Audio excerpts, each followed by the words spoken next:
I drove 2 hours through freezing rain to surprise my parents for Christmas Eve. My sister opened the door halfway and said, "We're kind of doing immediate family only." I just drove off. Returning home, I opened my laptop and closed every account that had my name on it. By dawn, the family chat was on fire. I didn't tell anyone I was coming. I wanted it to be a surprise. For once, I wanted to be the person who showed up with something meaningful. Not expensive, not flashy, just something that showed I thought of them. I started planning in early December. I even made a little checklist in my notes app. For Mom, I got a soft green scarf from a small online shop, her favorite color. For Dad, a new stainless steel thermos with a locking lid because the one he used for work always leaked into his briefcase. For Haley's kids, I picked out a dinosaur hoodie and a beginner puzzle set that lights up when completed. I know what they like. I pay attention. For Haley's husband, I added a pair of knit gloves and a bottle of hot sauce I found at a holiday market. It said ridiculously spicy and had a flaming skull on it. Seemed like something he'd brag about using. The gifts weren't expensive, but I took time with each of them. I wrapped everything myself, just brown paper and yarn instead of ribbon. I drew little stars on the tags. I even wrote a short note for each gift, trying to make it personal. My roommate helped me load the bags into my trunk the morning of Christmas Eve. She knew I was excited even if I tried to play it off.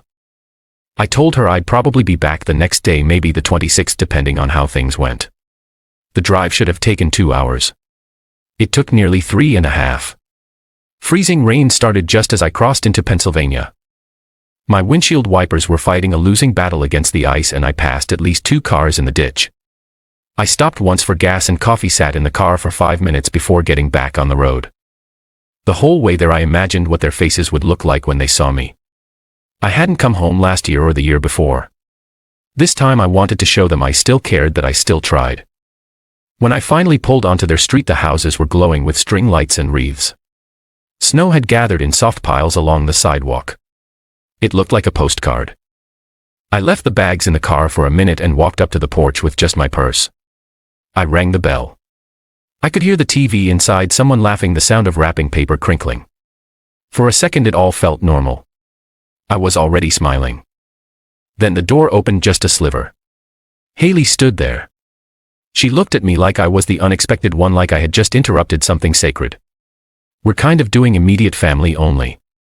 At first I didn't even get what she meant. I looked past her, saw my parents sitting on the couch laughing. My dad was holding a plate of food. My mom was sipping from one of the mugs I sent her last Christmas. I asked her what she was talking about. She just repeated it lower this time. Not angry, just dismissive, like I was a neighbor stopping by with a flyer. Behind her, no one noticed me. No one even looked at the door. It didn't occur to any of them that maybe I had driven hours through a storm to be there. That maybe I wanted to feel like part of something again. I turned around, walked back to the car. My hands were shaking when I grabbed the bags. I drove down the street, pulled into the parking lot of a CVS and sat there for a long time. Thought about what to do. Thought about leaving the gifts on their porch. Thought about texting someone asking them to come out and at least take them. Then I put the bags in the trunk and drove home. It was still snowing by the time I pulled into my apartment building. I didn't take off my coat. I just went straight to my laptop and started closing things. Every shared account, streaming services, grocery lists, the Amazon Prime I had been paying for on behalf of the whole family. I revoked access to the Wi-Fi account Haley used at her office. I unsubscribed them from my Costco plan. I didn't announce it. I didn't send a message or a warning. I just cut the cord. By morning my phone was buzzing non-stop. Haley asked where I went. Mom sent a string of texts asking if I was okay and whether I was still coming. My dad sent me a Facebook sticker of a grumpy cat holding a sign that said, "Holidays, am I right?" They had no clue. They thought I was just sulking, being sensitive, taking something too personally. They didn't know this was the beginning of something they wouldn't come back from. And they definitely didn't expect what I was about to do next. Christmas morning was dead quiet. I woke up around 7 o'clock and just lay there staring at the ceiling, listening to nothing. No sounds of wrapping paper, no smell of cinnamon rolls, no rustling kids trying to sneak downstairs. Just silence and the occasional buzz from my phone lighting up with more texts I refused to read. I made a single cup of coffee, sat by the window and watched the snowfall. I hadn't turned on the heat last night, so the apartment was still cold. I kind of liked it that way. Felt appropriate. The bags of gifts were still sitting where I left them by the kitchen table, half covered with an old throw blanket. I kept thinking maybe I should just bring them down to the lobby, leave them for someone else to find. Maybe a neighbor, maybe a stranger, maybe no one. By 10 my phone had rung at least 7 times. 2 voicemails from Mom, 1 from Dad. Then back and forth again. I didn't even check them.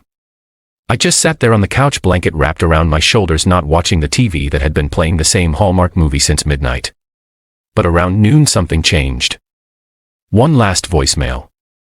I don't know what made me listen. Maybe it was the way Mom's voice cracked when she said she was sorry that she didn't want the day to end like this, that they were coming over. At 1:07 p.m. someone knocked on the door.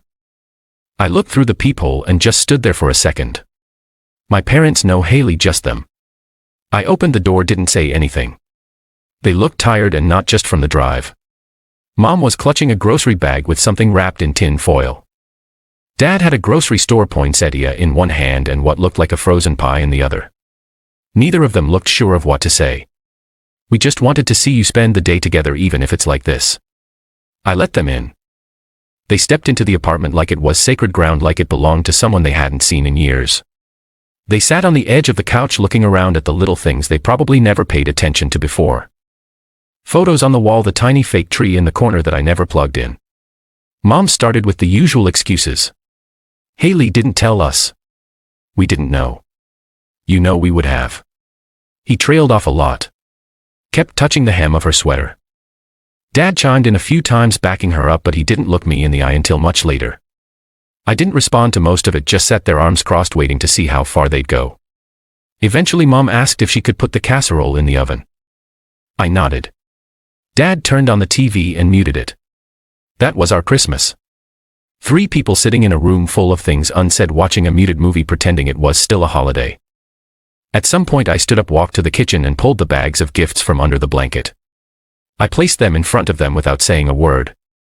They opened them slowly. The scarf, the thermos, the little notes I had written. They read each one, looking confused, then touched. Mom teared up at hers. Dad didn't say much, but just held the thermos like he'd never seen one before. You didn't have to do this. I didn't answer. The day wore on like that, carefully, like none of us knew how to talk without setting something off. But as the afternoon stretched into evening, they got more comfortable. Mom offered to make hot cocoa. Dad cracked a joke about one of the neighbors down the hall snoring in the elevator. It almost felt normal, but in the way someone might play act normal. Then came the shift. They started asking about the accounts.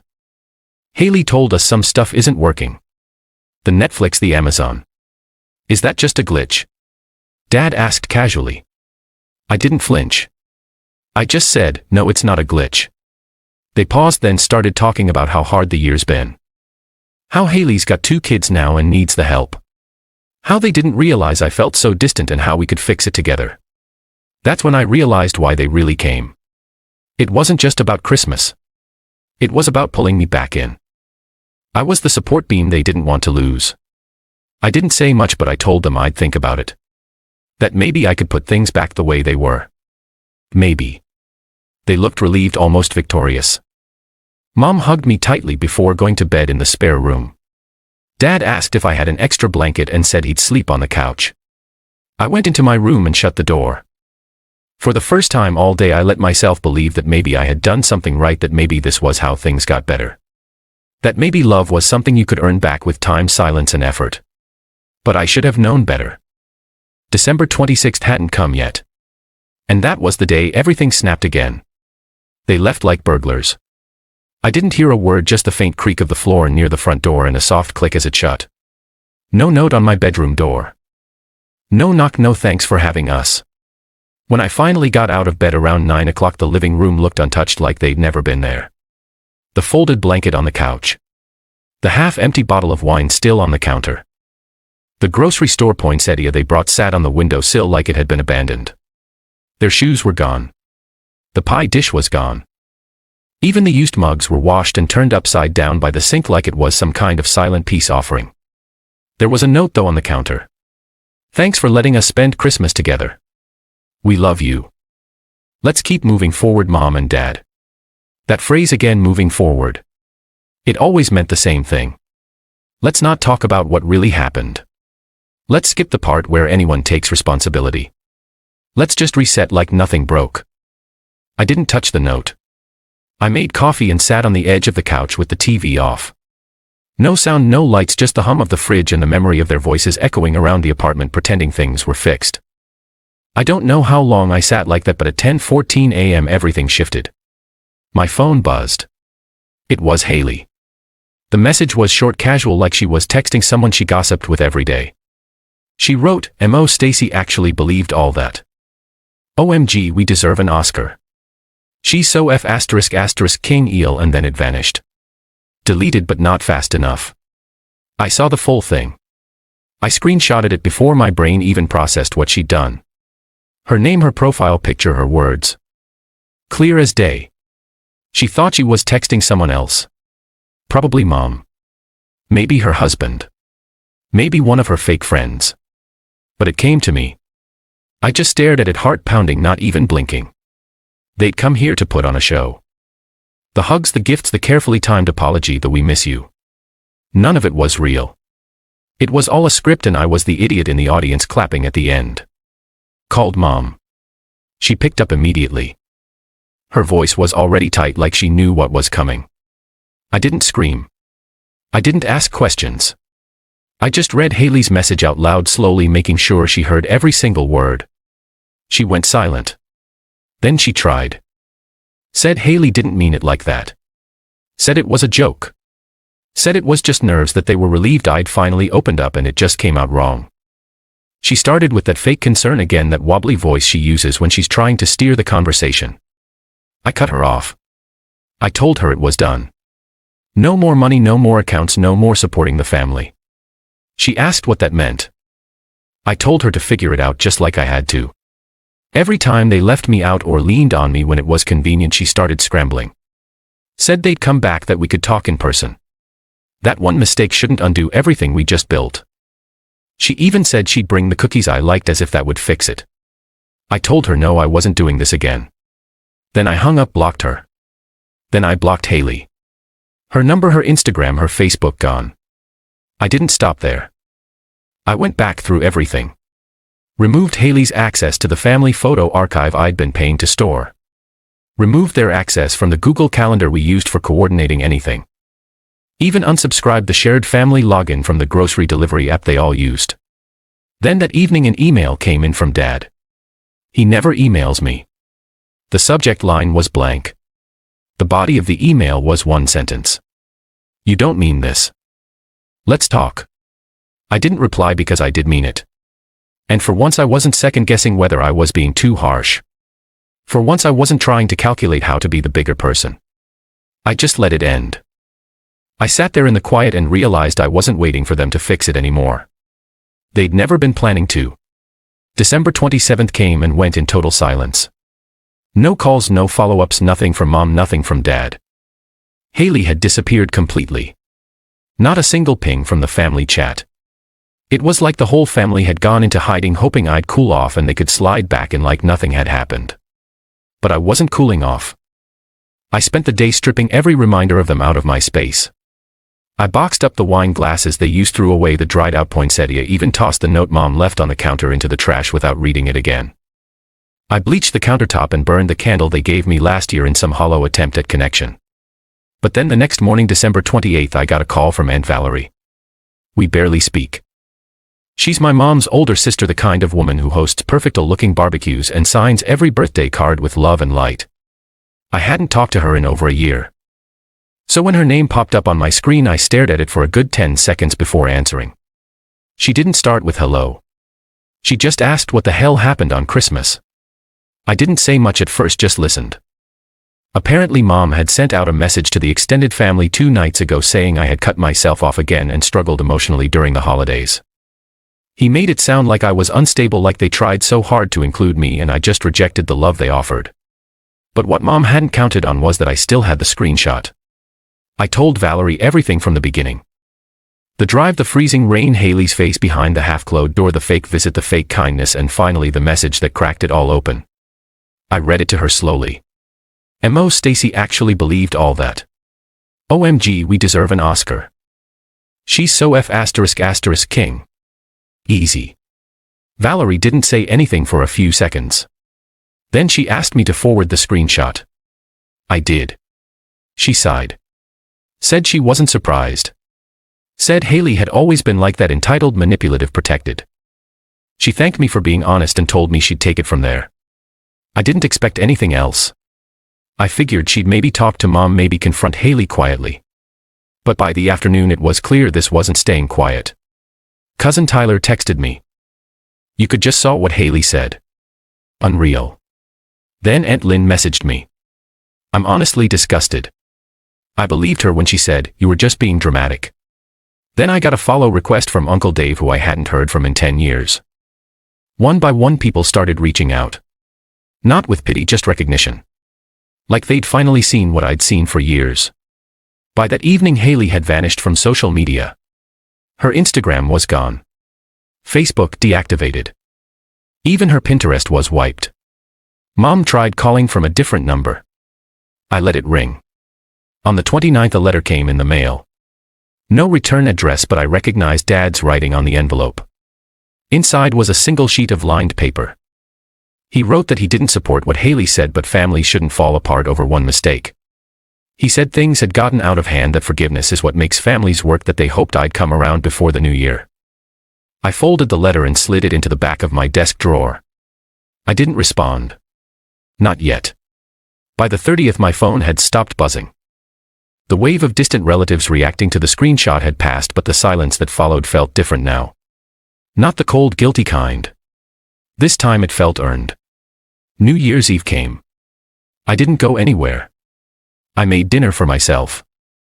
Nothing fancy, just pasta and roasted vegetables. I poured a glass of wine, lit a candle, and turned on some quiet music. At midnight the city was mostly silent. No fireworks, no countdown parties, just the faint sound of someone playing music down the hall and the echo of my own thoughts. I didn't feel happy. I didn't feel sad, just clean, clear. For the first time I'd watched the whole thing fall apart, and I didn't run in to fix it. I let it burn. And honestly, the quiet was better than I ever expected. The first week of the new year passed in slow, quiet pieces. No phone calls, no emails, not even a pity like on my New Year's post from one of the aunts. At first I was braced for it. I kept expecting some big theatrical move from my mom.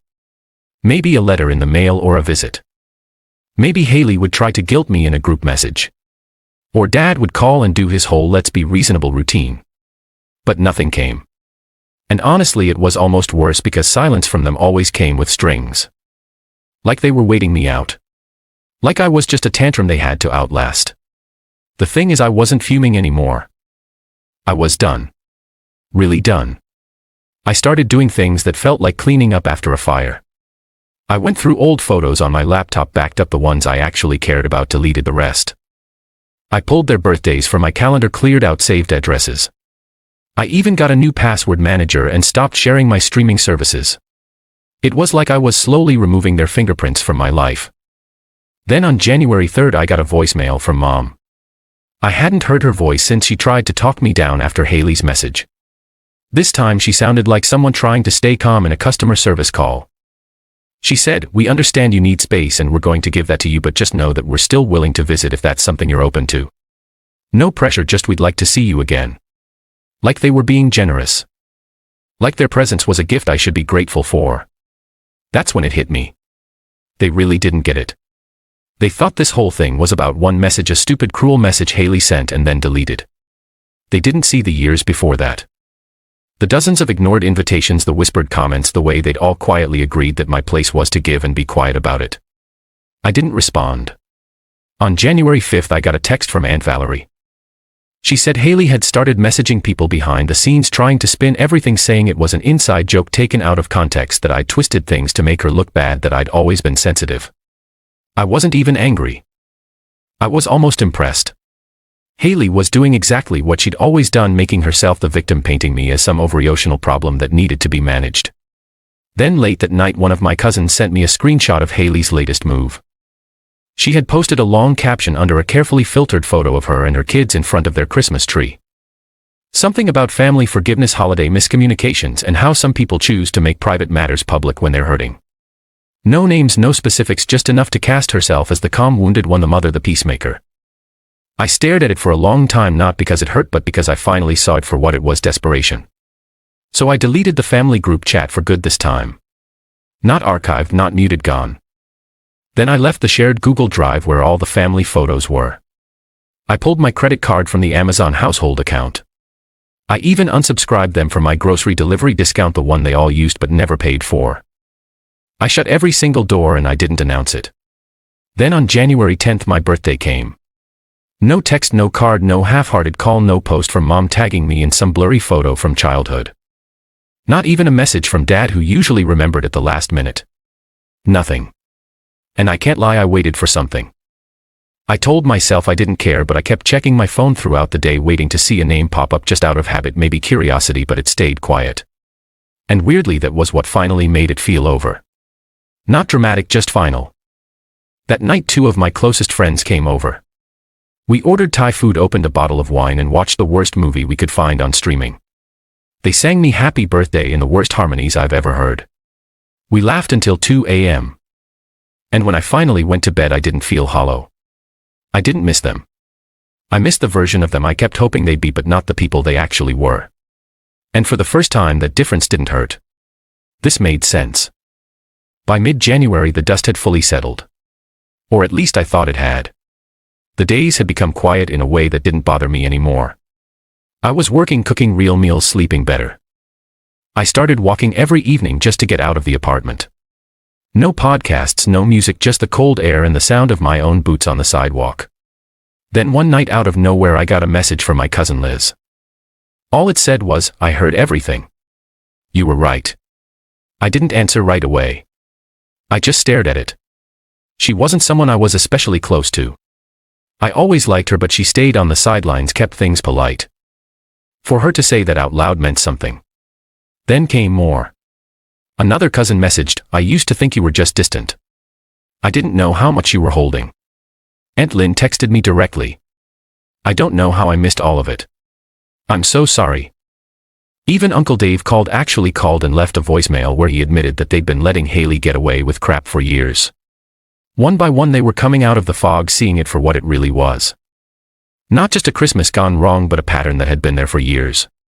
Haley didn't just manipulate me. She made sure everyone else had a version of the story that kept her clean and charming and misunderstood.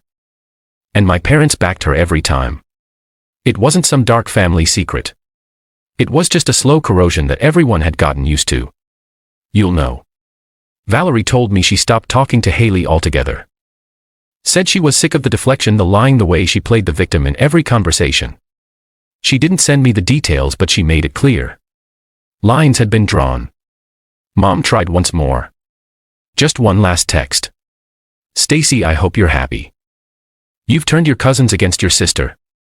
I don't know what you think this solves." I didn't reply because she still didn't get it. It wasn't about turning anyone against anyone. I hadn't asked anyone to choose sides. I hadn't shared the screenshot beyond Valerie. I didn't post anything publicly.